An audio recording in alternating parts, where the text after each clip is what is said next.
Giles Corey, born in England about 1611, an elderly man who portrayed lack of consideration for those in the village.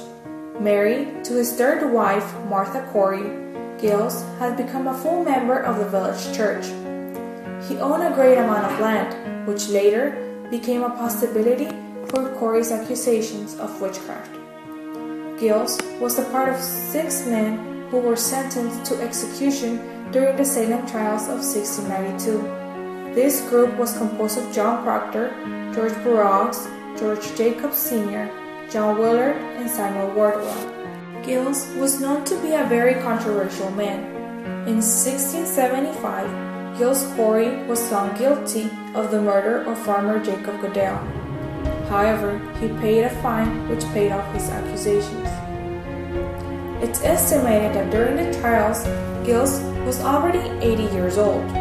In 1692, Martha was arrested for witchcraft, although, for an unknown reason, Giles testified against his wife.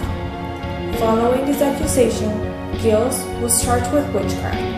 The 2 accusations against Martha and Giles Corey were from Abigail Hobbs and Ezekiel Chevers and John Putnam Jr.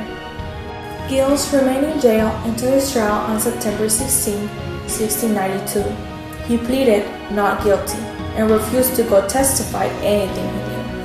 According to English law, he was standing mute. Giles preferred any other death rather than be accused of witchcraft. Giles was paid forte et dure, or in other words, strong and hard punishment.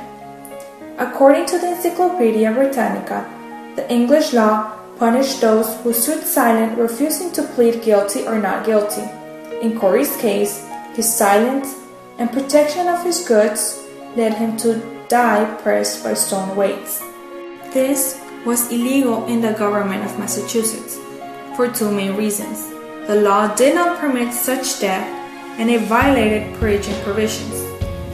Though, through the analysis of Giles Corey's trial and death, this elderly man was fully aware of his right in court and how to defend his property.